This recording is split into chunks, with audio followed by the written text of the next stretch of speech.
morning. I'm Doug Schoen. I'm here with my friends and colleagues, John LeBoutelier, Pat Caddell. We're political insiders. 7:30 Sunday nights, the Fox News Channel, Political Insiders with Harris Faulkner. Bernie Sanders, John, has said that he can be nominated. He can beat Hillary Clinton. Is he right? No, he cannot be nominated. He cannot beat Hillary Clinton. But Hillary Clinton is beatable. You proved it with your polling 2 months ago. At that time, if Elizabeth Warren had run in Iowa and New Hampshire, she was within striking distance. She's not running. They're looking for somebody. The bigger issue is the polling itself. Can I, as an American, trust any of these polls? And you guys, the preeminent I want to go to Pat pollsters, Caddell because Okay. he has a clear assessment of what's happened with the New York Times poll and other polls. So, Pat, please share your views. Just to add on the thing, what's going on the trade bill, Elizabeth Warren and Obama directly attacking each other, Hillary's put in a vice. This is, I think, opening a door. But I want to say one of the things about the polls is that we have three, in the last 6 months, starting with the 2014 election, where the polls kept saying it was so close and the Democrats got hold of the Senate, they get clobbered.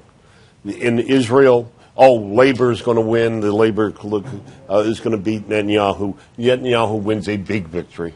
And then now in Britain, the worst of all, where almost every pollster said Labor was going to win, the Conservatives are gone, and it was a substantial, stunning victory. Now Cameron rules without the need of a coalition. Yeah.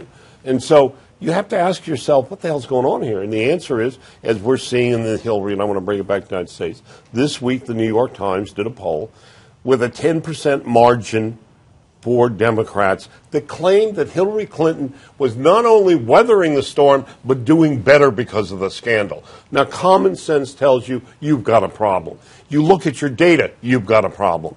And these polls, these public polls, were all wrong before. And I'm telling you, we were right. Doug and I, and you, but we were looking at numbers.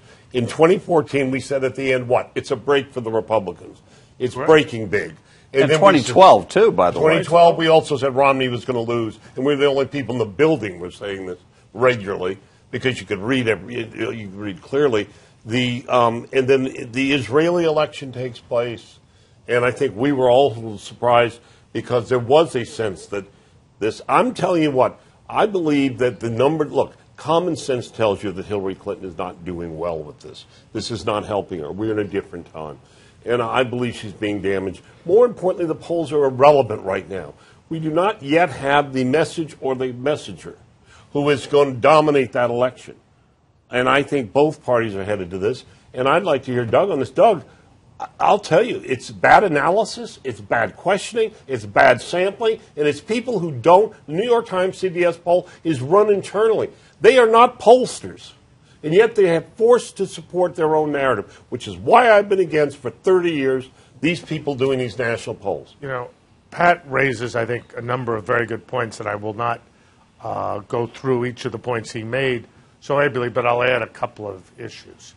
First, we have techniques where we look at undecided voters and predict how they're going to go.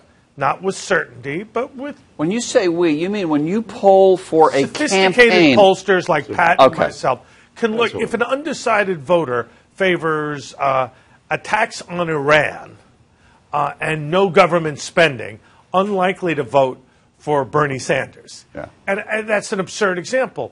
But you can analyze or make judgments which way undecideds will break, which way soft voters who are not firmly aligned with a candidate will break. Doesn't appear any of that's been done. One other point to the issue that Pat raises, a lot of the media polling that's done is what I call polling on the cheap, where let's do a few hundred interviews, let's see how people vote, and we'll report it.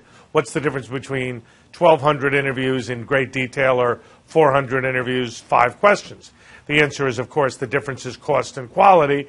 They don't tell you about the difference in quality. They benefit from the difference in cost. The loser is the consumer who doesn't know how to judge the polls. That's part of the reason, as I said, for more than 30 years, I've opposed this. Because when even whether Fox or NBC does polling, the New York Times, the Journal, they are invested in their own polls. They are invested in their own results, no matter how bad they are. And what they make up, as political insiders, are invested in your joining us 7:30 on Sunday. We will have more to say about what's really happening in American politics in the American election of 2016. Sunday night, 7:30, Fox News Channel with Harris Faulkner. See you then.